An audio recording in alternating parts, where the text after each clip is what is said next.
what's up, you guys? So here lately, a lot of people have been requesting a tuning video on how I go about my tuning. I really can't do that because a lot of it is really just trial and error. You move something, if it makes the car worse, you move it the other way. That's just how I do it. A lot of people may do it differently, but what I can do is go through each individual section and explain how it's going to affect the car, at least in my opinion. So what I'm going to do is separate this up into sections, just going from transmission and all the way down to your computer system. So let's get started.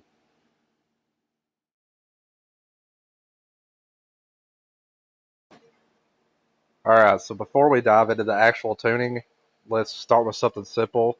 When you pick a car, pick something you actually like instead of what is the so called meta of the game right now.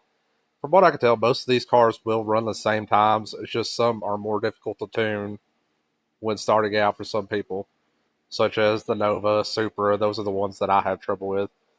But pick a car that you actually like. If you don't like the car, you're not going to enjoy the game. So another thing to start out with, when you're going to do your upgrades, keep in mind all of your adders are going to affect the car differently. Some of them are heavier than others in the front, so you're going to have to adjust your front weight. A lot of people may not realize that. Along with your suspension, your front and rear brakes will affect your weight. Your axle configuration is going to affect how the car pulls off the line. Frame, roll cage affects your weight. The wheelie bar, believe it or not, the single and double wheels affect your weight. And parachute does affect your weight.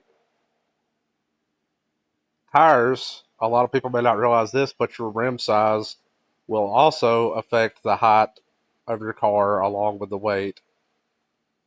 So therefore, a bigger rim size in the front will tend to make the car lighter in the front, from what I have noticed so far. So that's about it for all of your upgrades. Let's move on to the next section.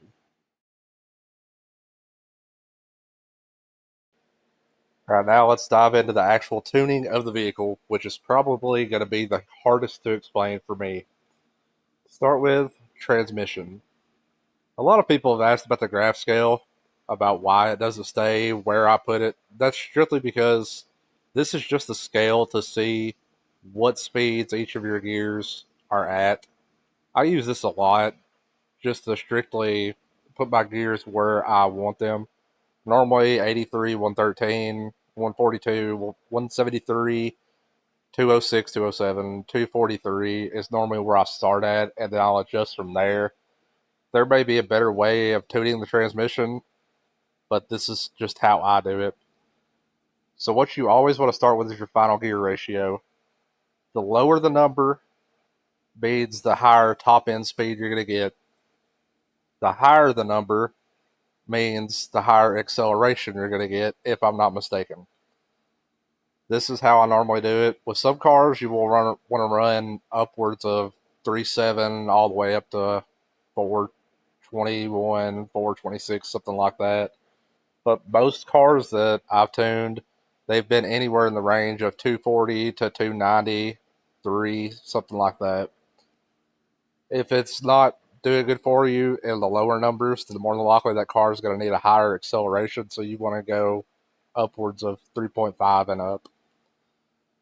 So basically, when you start out, just try on your graph scale to set your car for 83, 113, 142, 173, 206 or 207 based on your final gear ratio, and 243 to 245 based on your suspension settings and all that. Just start out with that and then adjust from there.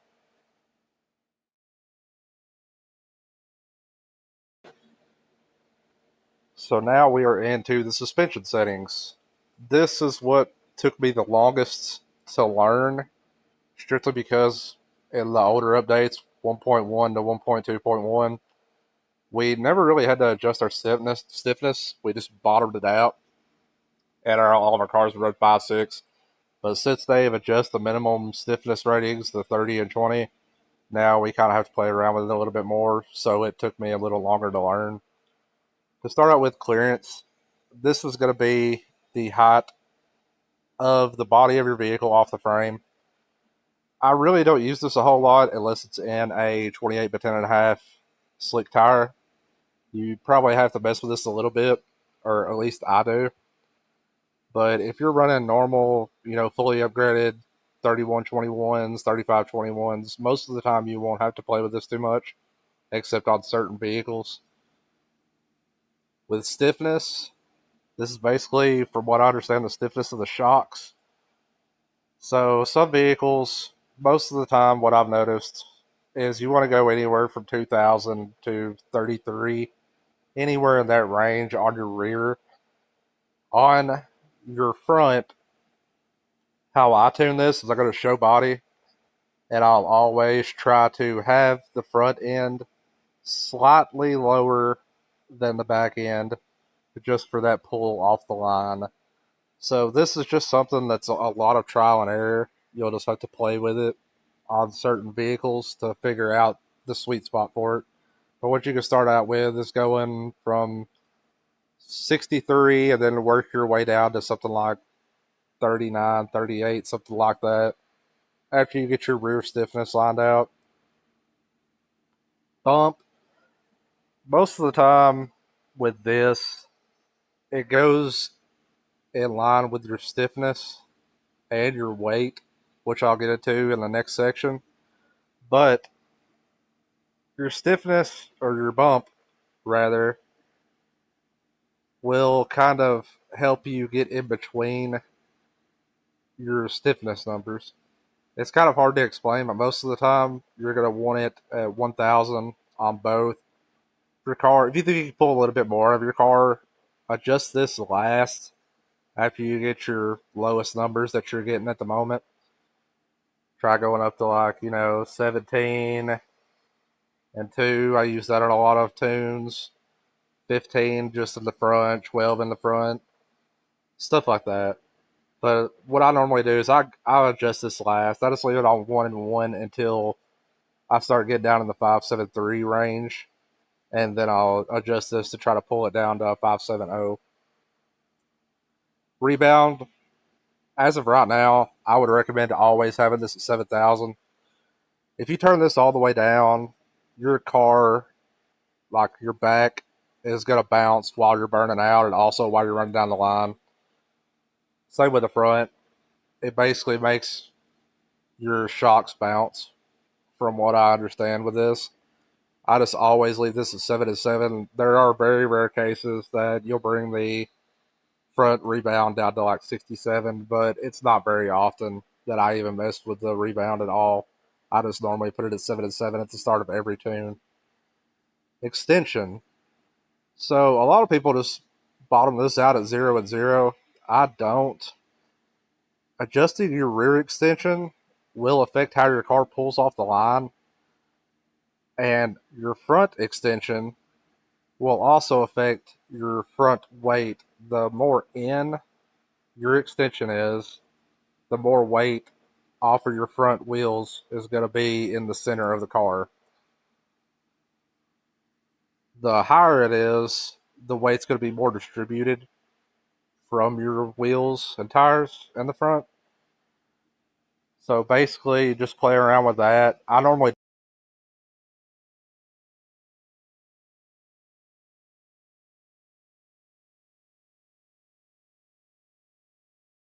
and later on, if I'm trying to get down to a 573 or 572, I'll adjust this if I feel like everything else is lined up properly. So now let's move on to the next section.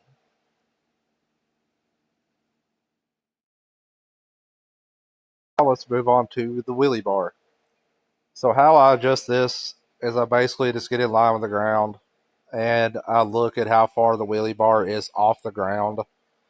If you have it somewhere like down here, your car is going to spin out going off the line. If you have it somewhere up here, your car is going to pop a higher wheelie, and it's going to take your front end longer to get back down to the ground. So what I normally do on majority of the cars is 0.7 on the height. The length will also affect your height. I kind of use this to get in between, like say you wanted a 0.75.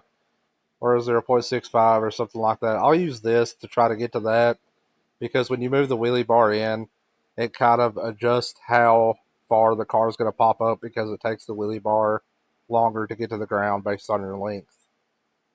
But most of the time, in most situations, you're going to want it 3 and 0.7. You could probably pull a little bit of extra time that shaved off of your total time by adjusting this, but majority of the time, it's not going to be a whole lot in most situations. So what I recommend is 3 and 0.7, and that's based on my personal preferences on tuning, the way I tune everything else. So now let's get on to weight.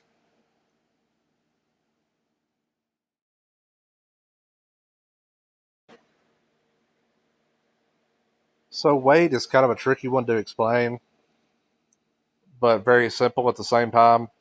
If your car is bogging off the line, like your first gear is just bogging all the way down to like 6,000 RPM, and you're not getting the launch that you want, more than likely your weight's too far back. But it could also be your first gear, which will go into the transmission. So if you feel like your weight is in the right spot, but you're still bogging off the line, you can adjust your first gear, and that will come in tangent with your weight. If your car is spinning really bad off the line and it's just waving everywhere, more than likely your weight is too far in the front. So what I normally do is I'll start out on, 0.60 on your distribution, and then I'll go from there based on how your stiffness and also everything else is set up. I'll normally go down the line for your weight, but I'll start out with a zero point 0.6, kind of based on how the car looks right here. But your center of gravity, what I use this for is to get in between your actual shift. So, say for instance, I wanted a 58.5 or a 57.5, I would go up to zero point 0.06, and that'll kind of shift your weight back one from the way I use it. I know none of this is actually how it really affects the car, but this is the best way for me to explain it on here, since majority of my tuning is with trial and error. But that's the best explanation I could give for the weight. If your car is spinning, more than likely you have too much weight on the front. If your car is bogging, more than likely you have too much weight on the back. Move on to the computer settings. In case a lot of you didn't know, you can turn your launch control on and off. I've had a lot of people ask me how I launch at 10,000 RPM. You just check the box on and off. Off will launch you at whatever your limiter's at, 10,000 RPM, which is what most cars will be set to in the game. As soon as you upgrade your computer, just throw this all the way up to 10,000. That's what most people use. So your limiter RPM, it's a lot of trial and error. I will normally start out at 8,500 RPM, and I'll work my way up by fives once I get the car down to 575, 573, and I'll just do trial and error all the way up from 8,500 to 86, and I'll note what RPM it launched at with the best times on the way up through there, and then I'll go back to that number if I don't find anything better. So shift light RPM, from what I've noticed, it's just an indicator on when you need to shift, just an on-screen indicator. If you don't really want to watch your RPM numbers, your needle, I've started using this a lot lately, but you could put it at 10,000 and your results should be the same if you could still shift at when you need to shift at. Delay box, I'm going to do a separate video on this because it's a whole other thing. But basically, what you want to do, what I use, it's personal preference as well. But what I use, 0.400 for street tree, 0.100 to 0.105 for full tree, and I won't use a delay box at all. I'll set it to 0 for pro tree. That's basically it for that. But if you guys want, I'll do a separate video on the delay box.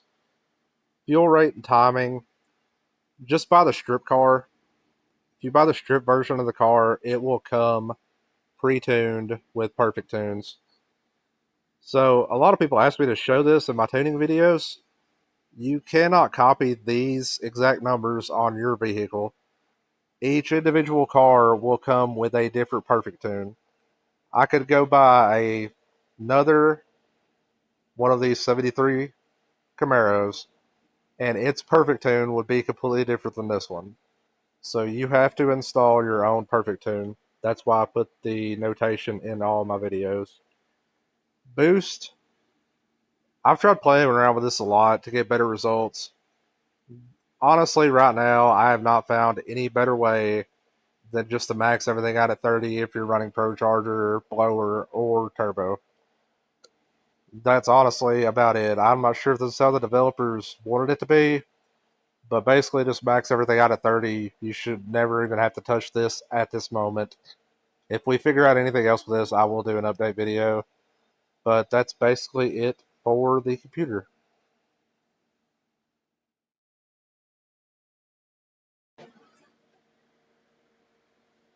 Alright, so now into nitrous tuning. This will be the last section to conclude this. But last update, what I normally did was 1200 on the first two stages, and I think 28 and 32 on 3 and 4.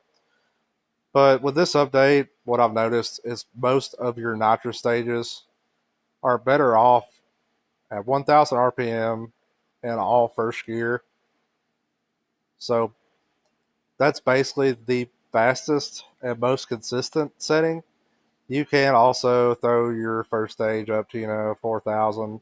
Another way I found it to work is throwing your nitrous stage 2 or stage 3 up to 56. That will kind of get similar results based on the car. But start out with just 1000 and all four stages.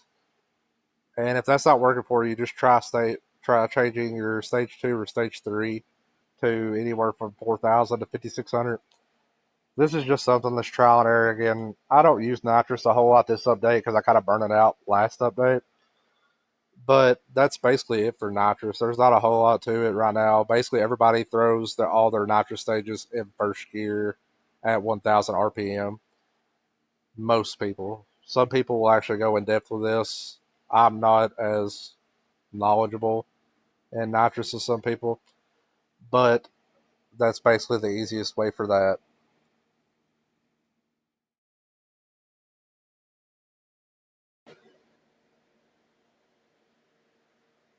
So, in conclusion, you guys, with tuning, honestly, it's a lot of trial and error. There's not really any way to explain it on my end the way I tune. This is just more of an explanation on how each individual section affects your car. But it's just going to be a lot of time spent in test and tune and a lot of trial and error, a lot of bad times, maybe some good times. Just keep in mind that this does all take time and it is a lot of trial and error. So that'll be it for this tuning video. And like I said, I will do a separate video on the delay box probably later today and all of your separate times for the different trees if you choose to use a delay box. Some people don't, some people do. It's all a personal preference. But basically, that's about it, you guys. Thanks for watching.